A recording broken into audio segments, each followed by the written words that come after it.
Tuhan melakukan, menggenapkan apa yang diwahyukannya kepada saudara dan saya. Yang diperlukan adalah percaya.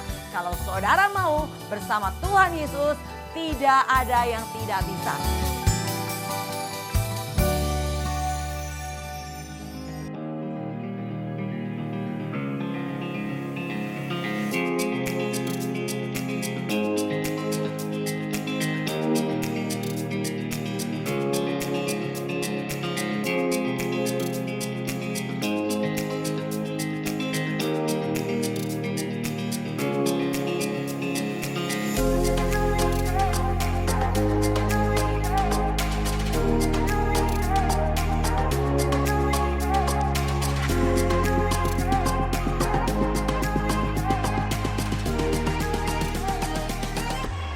Shalom sahabat Probos, salam jumpa kembali bersama GOB Generation of Breakthrough. Hari ini saya akan bawakan satu tema, roh yang berkobar. Ya, sebelumnya mari kita satukan hati berdoa. Bapa, nantinya kami naikkan syukur kepada Tuhan untuk penyertaan-Mu, untuk anugerah kelayakan yang Tuhan berikan, untuk kami belajar kebenaran firman Tuhan. Mari Allah Roh Kudus sendiri mewahyukan hikmat dan pengertian untuk kami tahu apa yang harus kami lakukan. Berbicaralah Tuhan, kami siap diberkati. Dalam nama Tuhan Yesus, haleluya, amin. Sahabat Probos, bacaan kita dari Roma 12 ayat 11. Janganlah hendaknya kerajinanmu kendor, biarlah rohmu menyala-nyala dan layanilah Tuhan. Ya saudara, ayat ini pasti kita semua sudah sering mendengar ya. Janganlah hendaknya kerajinanmu kendor ya. Tapi banyak sekali orang percaya di awal menyala-nyala, di awal begitu rajin, tapi di tengah perjalanan karena proses kehidupan seringkali mulai kendor. Tapi ayat firman Tuhan ini berkata, janganlah kerajinanmu kendor, supaya rohmu menyala-nyala dan tetap melayani Tuhan. Saya dari pertama kali melayani Tuhan di tahun 1999 awal. Dan orang kalau ketemu saya bilang begini, Bu, rohnya nggak pernah padam-padam. Ya, apa sih syaratnya? Apa sih rumusnya? Saya bilang rajin. Itu sahabat Probos yang harus kita lakukan. Jadi kita punya slogan, kalau sudah memulai jangan mengakhiri sampai Tuhan Yesus datang. Nah, Tuhan membentuk dan melatih kita menjadi orang yang rajin. Rajin untuk apa? Rajin beribadah, rajin melakukan pekerjaan baik, rajin melayani Tuhan, dan rajin dalam segala hal. Dan baiklah itu kita lakukan. Kenapa? Karena Tuhan berkata bahwa di dalam Filipi 4 ayat 5, hendaklah kebaikan hatimu diketahui semua orang, Tuhan sudah dekat. Nah, jadi artinya Tuhan mau kita melakukan kebaikan dan lakukan dengan kerajinan sahabat Probos. Juga dikatakan Galatia 6 ayat 9. Coba kita baca Galatia 6 ayat 9. Janganlah kita jemu-jemu berbuat baik, karena apabila sudah datang waktunya, kita akan menuai jika kita tidak menjadi lemah. Ya, jangan jemu-jemu berbuat baik. Tuhan mau kita melakukan kebaikan. Jangan bosan sahabat Probos. Karena ketika kita melakukannya ada satu hari kita akan menuai begitu banyak kebaikan daripada Tuhan. Tapi harus terus melakukannya. Nah, mari kita latih ini semua saudara untuk kita tetap bertekun, untuk kita tetap rajin, dan saya percaya bahwa ketika kita melakukan, roh kita tidak akan padam sahabat Probos. Juga seringkali kita mulai menjadi lemah. Apa yang menjadi penyebab kita lemah? Oke, kita akan belajar pada hari ini langkah-langkah di dalam melayani Tuhan sesuai dengan ayat tadi Roma 12 ayat 11. Yang pertama, kerajinannya jangan kendor. Nah, Paulus menekankan bahwa melayani Tuhan itu bukan pekerjaan sampingan sahabat Probos, melainkan panggilan utama kita sebagai anak Tuhan. Kalau kita baca Kolose 3 ayat 23 dikatakan demikian. Apapun juga yang kamu perbuat, perbuatlah dengan segenap hatimu, seperti untuk Tuhan dan bukan untuk manusia. Lakukan semua untuk Tuhan, bukan untuk manusia. Saudara, kita melakukannya. Jadi kalau manusia mengecewakan, gak menghargai apa yang kita lakukan, gak mengucapkan terima kasih, bahkan mungkin mencela kita gak kecewa. Kenapa? Karena kita lakukan buat Tuhan, bukan buat manusia. Kalau kita melakukan buat manusia, ya itulah seringkali menjadi kendor semangatnya. Kenapa? karena udah lakukan kebaikan kok balasannya seperti itu. Seringkali kita berkata demikian, tapi biarlah tidak demikian yang kita lakukan. Sahabat penerobos, yang Tuhan mau untuk kita lakukan seperti apa yang diajarkan oleh Paulus adalah melayani adalah kehormatan. Jangan jadi beban, sahabat penerobos. Kalau kita melayani menjadi beban, itu yang seringkali kita akhirnya kendor. Tapi yang Tuhan mau, tetap layani Tuhan dengan penuh cinta. Saya bilang begini sama diri saya secara pribadi.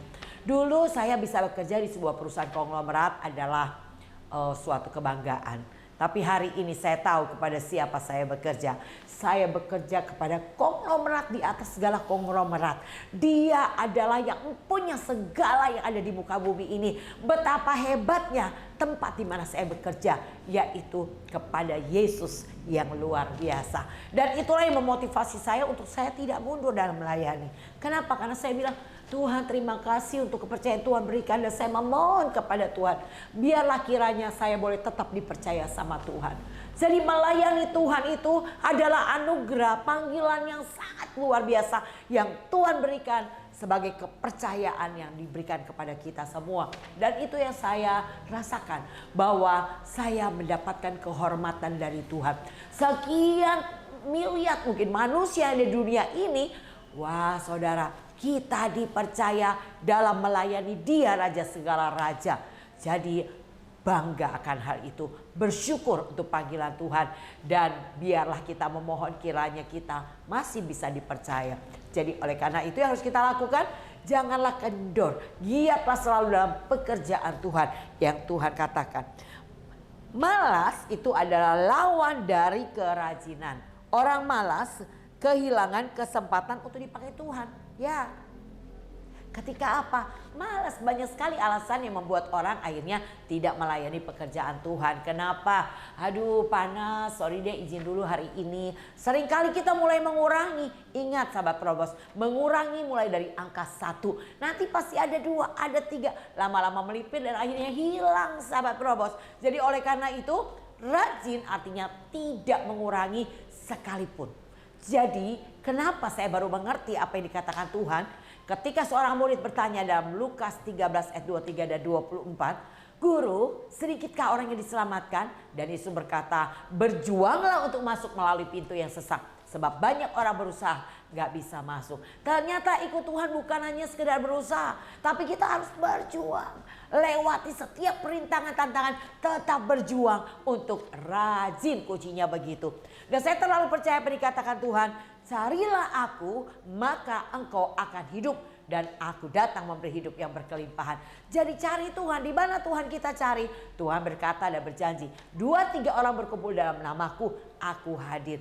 Jadi di dalam ibadah, dalam pertemuan, dalam komunitas sel saudara, di situ Tuhan hadir. Carilah Tuhan, lakukan terus, bertekun. Kalau dikatakan dalam Ibrani 10 ayat 25, dikatakan jangan tinggalkan persekutuan ibadahmu seperti yang dibiasakan oleh beberapa orang. Tuhan mau kita saling menasehati dan semakin giat melakukannya menjelang hari Tuhan yang semakin dekat. Jadi yang Tuhan mau adalah semakin giat saudara. Untuk apa?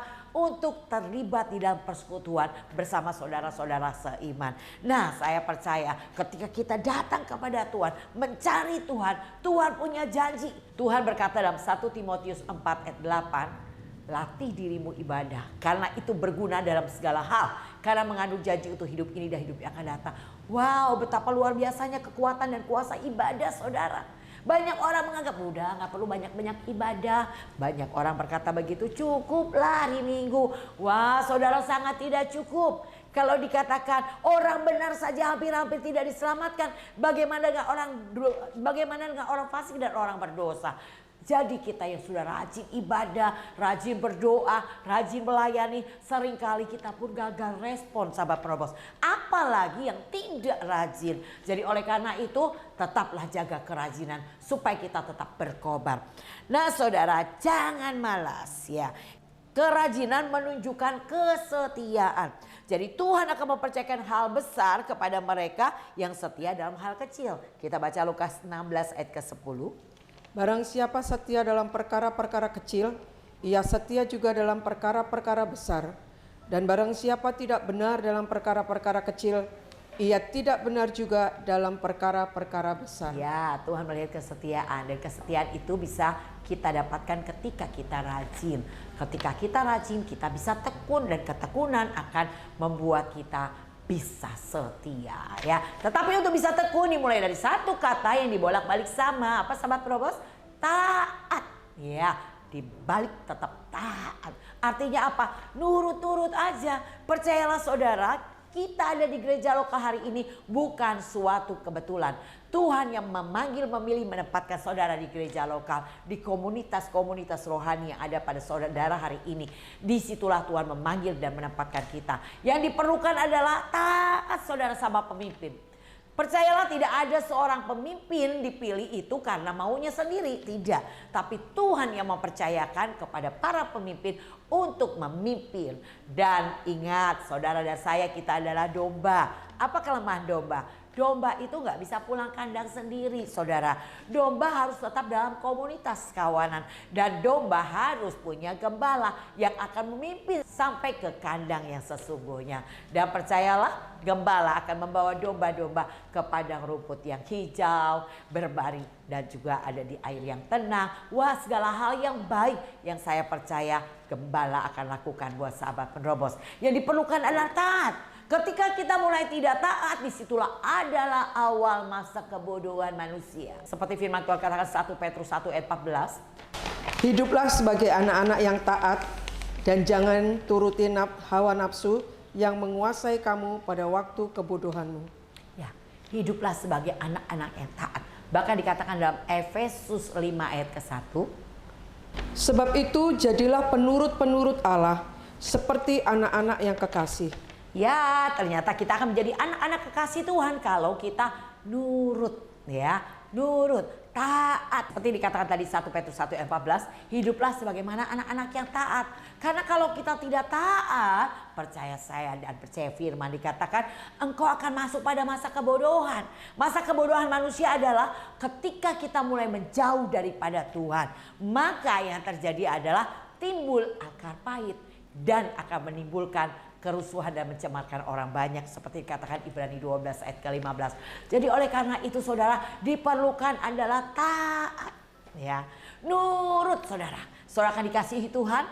Ketika saudara taat, maka Tuhan akan mempercayakan perkara yang lebih besar, lebih besar, lebih besar.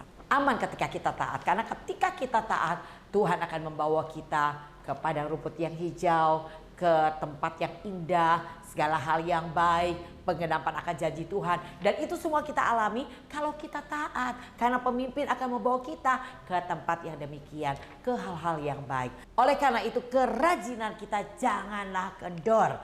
Tadi dikatakan bahwa yang harus kita lakukan jangan malas, tapi harus rajin dan tetap setia. Dan untuk bisa setia, saudara hanya perlu satu kata, taat, ya. Dan yang kita nantikan sekarang ini adalah, kalau Bapak Ruben Adi katakan, yang masa terdekat dengan kita hari ini adalah rapture, pengangkatan orang percaya. Semua kita pasti mau terangkat, amin. Kita tidak mati, tapi kita semua diubah dalam tubuh kemuliaan. Bersama dengan Tuhan Yesus kita akan masuk pesta perkawinan anak domba, menerima mahkota, dan kita akan memerintah bersama dengan dia dalam kerajaan 1000 tahun damai. Jadi oleh karena itu perlu kita lakukan, ayo saudara nurut-nurut aja. Di tempat di mana Tuhan memanggil dan menempatkan saudara, saudara belajar taat. Saya percaya bisa tekun. Dan yang terakhir dikatakan dalam Wahyu 17 ayat 14, bahwa yang akan menang adalah mereka para murid yang terpanggil, terpilih, dan setia.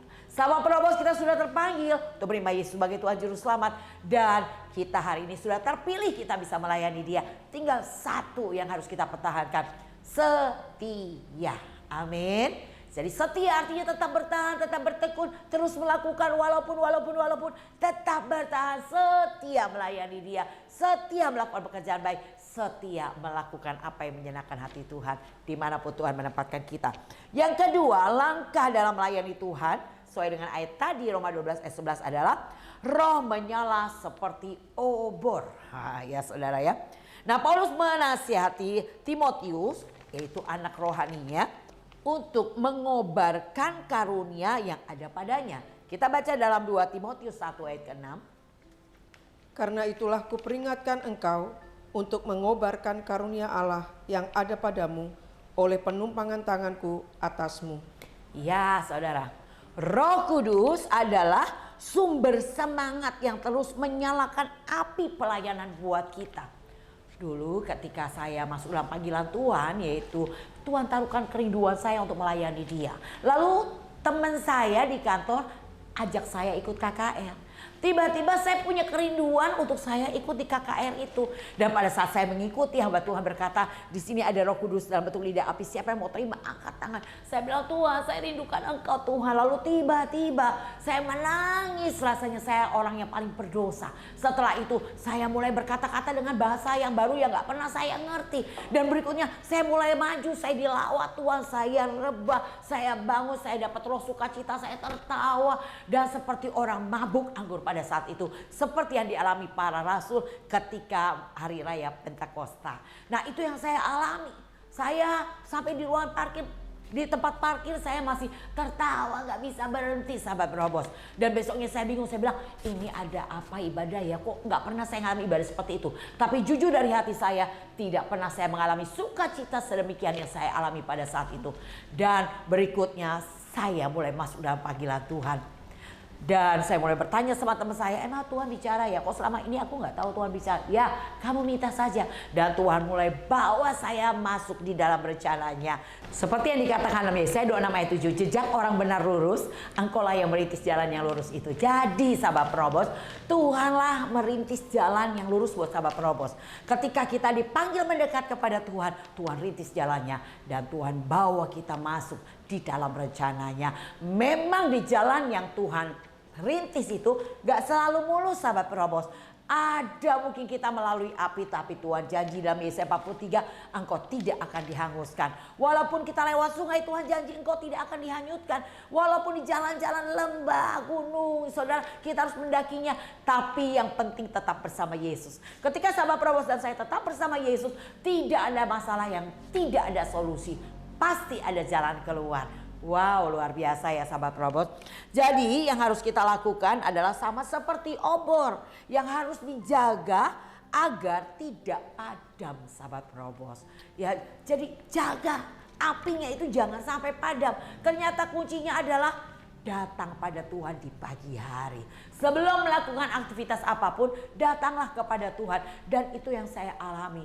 Doa pagi itu membuat saya masuk dalam rencananya. Saya yakin ketika saya sudah menyerahkan hari saya kepada Tuhan, sepanjang hari apapun saya alami, baik itu suka maupun duka, pasti ada rencana Tuhan di sana. Saya hanya perlu fokus. Jadi artinya ketika saya menghadapi masalah, saya mulai datang sama Tuhan. Dan ketika datang sama Tuhan, saya serahkan masalah saya. Berikutnya Tuhan bicara apa yang harus saya lakukan, apa yang harus saya buat. Dan ketika saya melakukan, saya melihat betapa hebatnya ternyata Tuhan menuntun dan mengajar saya. Saya sering terharu. Sahabat Perobos, saya sering terharu sama Tuhan.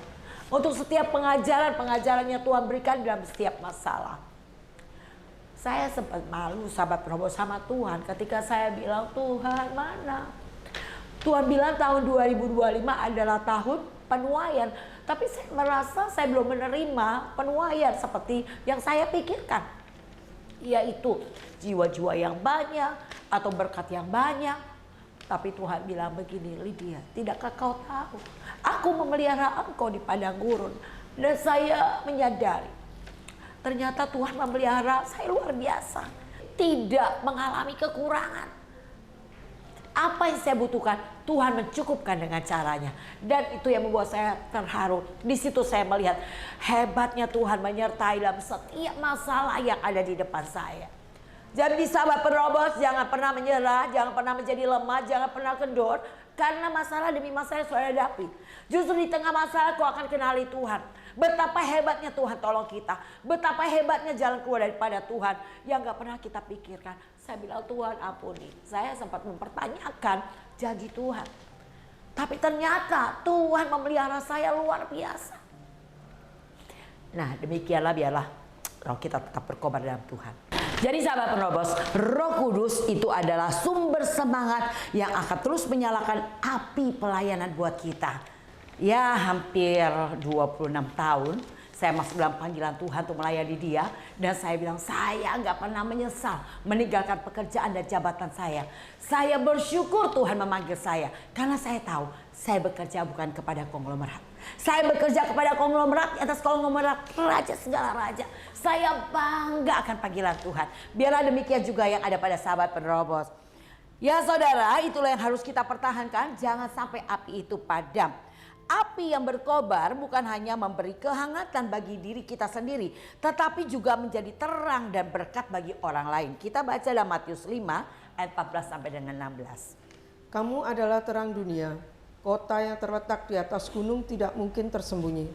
Lagi pula orang tidak menyalakan pelita lalu meletakkannya di bawah gantang, melainkan di atas kaki dian, sehingga menerangi semua orang di dalam rumah itu. Demikianlah hendaknya terangmu bercahaya di depan orang, supaya mereka melihat perbuatanmu yang baik dan memuliakan Bapamu yang di sorga. Ya sahabat penerobos, kita diumpamakan Tuhan sebagai terang. Sehingga bukan hanya terang itu yang menuntun jalan kita, tetapi orang di sekeliling kita juga diberkati melalui kehadiran saudara dan saya sebagai terang. Jadi saya percaya ketika Tuhan memanggil saudara mendekat kepadanya, ingat saudara, seperti yang dikatakan Yohanes 6 ayat ke-44, bahwa Tuhanlah yang membawa kita mendekat kepada Yesus. Dan ketika kita mendekat kepada Yesus, kita diajar oleh Tuhan sendiri. Dan kita yang diajar oleh Tuhan, pasti kita datang kepada Yesus. Nah sahabat penerobos, saya percaya kita semua hari ini bisa datang kepada Yesus. Saudara bisa melayani dia karena kita ada di dalam panggilannya. Kita ada di dalam jalan yang Tuhan sudah rintis. Tetaplah di jalan itu, jangan pernah keluar dari jalan itu. Di luar dari jalan itu kau tidak bisa berbuat apa-apa. Di luar dari jalan yang Tuhan rintis, di situ akan ada binatang buas yang siap menerkam sahabat penerobos. Iblis sebagai singa mengawang-awang mencari mangsa yang dapat ditelannya. Tapi ketika kita ada di dalam jalan yang Tuhan rintis, aman dalam perlindungan Allah. Dan itu adalah janji Tuhan buat kita semuanya. Oleh karena itu saudara, jangan padamkan api itu, biarlah dijaga apinya supaya tetap berkobar seperti obor yang tetap menyala. Yang ketiga saudara, kita pelajari layani Tuhan dan jadi pelopor. Ya, jadi melayani Tuhan berarti melayani dengan hati yang dipenuhi kasih kepada Kristus. Nah saya percaya kalau kita mengasihi Tuhan, maka kita akan melayani dengan sepenuh hati. Kita tidak akan pernah berpikir untuk mundur sahabat penerobos.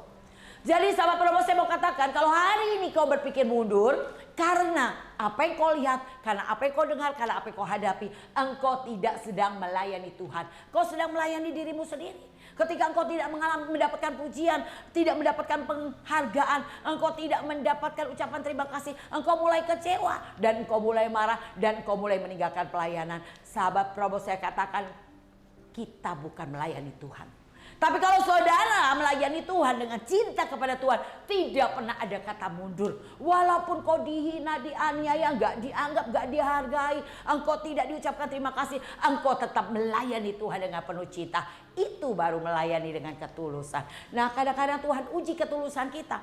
Apakah kita sungguh melayani Tuhan atau ternyata kita tidak melayani Tuhan? Tetap bertahan dengan fokus sahabat penerobos. Paulus mendorong Timotius, yaitu anak rohaninya, untuk menjadi teladan di dalam apa? Di dalam perkataannya, dalam tingkah lakunya, dalam kasih, dalam iman dan kesuciannya. Seperti yang dikatakan dalam 1 Timotius 4 ayat 12. Jangan seorang pun menganggap engkau rendah karena engkau muda. Jadilah teladan bagi orang-orang percaya dalam perkataanmu, dalam tingkah lakumu, dalam kasihmu, dalam kesetiaanmu, dan dalam kesucianmu. Hendaklah itu juga yang kita lakukan. Seperti Paulus mengajarkan Timotius anak rohaninya, begitu juga kita anak-anak rohani daripada Paulus, Timotius, dan anak-anak rohani dari bapak-bapak pembina dan pemimpin kita. Mari kita menjadi teladan. Mulai berubah sahabat penerobos. Dari perkataan kita, dari sikap kita, dari apa yang kita lakukan, biarlah kita menjadi teladan, menjadi terang, menjadi contoh. Satu hari saya bilang begini, saya tanya sama Tuhan, Tuhan, apakah kemegahan seorang hamba Tuhan? Apa karena jadwal pelayanan sangat banyak? Tuhan bilang, tidak. Engkau bermegah karena orang bilang 1001 orang seperti kamu. Jadi kalau orang bilang, wah ibu ini luar biasa, diapain aja tetap bersuka cita, nggak pernah sakit hati kecewa, itulah kemegahan kita karena Tuhan sudah mengubah hidup kita. Jadi saudara, kita bisa berubah atau tidak bukan karena Tuhan. Bukan karena Tuhan mau mengubah atau tidak. Tapi karena keputusan saudara dan saya. Hadapi setiap prosesmu dengan ucapan syukur. Percayalah apa yang dikatakan firman Tuhan. Bahwa iman bertumbuh dalam penganiayaan dan pembacaan kitab suci. Tapi iman timbul dari pendengaran akan firman. Artinya imanmu hanya timbul belum tumbuh. Kalau kita cuma dengar firman. Tapi imanmu mulai bertumbuh ketika kau praktekkan firman Tuhan di tengah aniaya. Itu yang membuat kita bertumbuh dalam iman kita kepada Tuhan. Dan saudara harus mengalami pertumbuhan. Iman yang bertumbuh akan bawa dampak. Perkataan yang berubah, sikap yang berubah. Dan juga segala hal yang akan mengalami perubahan ke arah lebih baik. Saudara akan menjadi semakin bijaksana. Bahkan seperti Yesus. Ya, dia sudah memberi teladan buat kita. Kita suka nyanyi, ku mau sepertimu Yesus, disempurnakan selalu. Ya, kita mau seperti Yesus yang diproses disempurnakan. Tapi kita selalu lari dari proses. Ingat saudara, bahwa umatku binasa karena mereka tidak mengenal Allah. Karena mereka menolak pengenalan Allah. Jadi saudara hanya bisa mengenal Tuhan di setiap proses hidup yang kita hadapi. Jadi oleh karena itu jangan pernah lari dari proses, tetap rajin saudara. Seorang pelopor akan membuka jalan bagi orang lain. Ia akan memberi contoh dan menggerakkan jemaat untuk bersama-sama melayani. Saya suka berdoa. Saya mau orang lain berdoa. Dan saya harus mulai kasih contoh. Saya adalah orang yang berdoa. Saya mau ajarkan jemaat supaya rajin. Saya harus memotivasi diri saya dulu untuk rajin. Bagaimana mungkin saya bilang, ayo rajin, jangan bolos-bolos. Tapi orang lihat saya suka bolos, saudara. Tentunya tidak demikian. Jadi keteladanan dimulai dari saya. Dimulai dari sahabat Probos. Dan kita membawa dampak bagi orang sekeliling saudara. Tuhan Yesus memberkati. Tetaplah punya roh yang berkobar dan menyala-nyala. Dengan kunci yang tadi kita sudah pelajari, kerajinannya jangan kendor, rohnya harus menyala seperti obor, dan layani Tuhan dan jadilah pelopor. Tuhan Yesus memberkati. Saya akan berdoa buat sahabat Probos yang mungkin hari ini mulai rohnya agak padam saudara, yaitu mulai kendor ya saudara. Dan hari ini kita sudah belajar, jangan lagi kendor. Saya akan berdoa, mari angkat tanganmu. Bapak, saat ini hamba berdoa untuk semua sahabat Probos yang hari ini mendengar program kami Generasi Probos. Biarlah kami mempunyai roh yang tetap berkobar, roh yang tetap menyala. Karena kami sadari anugerah terbesar Tuhan sudah beri buat kami. Untuk kami boleh mendekat kepada Yesus. Kau mengajar kami Tuhan. Dan kami mau belajar, mau diajar, mau dimuridkan. Sampai kami disempurnakan dalam ketekunan. Terpuji nama Tuhan. Untuk pengurapan kuasa dan kemampuan Tuhan berikan bagi kami semua. Dalam nama Tuhan Yesus kami menerimanya. Haleluya. Amin. Demikian sahabat Probos, tetaplah bergabung bersama kami. Komunitas Pemuritan GOB. Dan saudara boleh WA di nomor di bawah ini. Dan katakan saya rindu bergabung. Nanti saya akan kasih link Zoom buat saudara dan saya. Kita bergabung di dalam doa pagi dan pemuritan. Sampai kita disempurnakan dalam ketekunan. Tuhan Yesus memberkati. Salam GOB.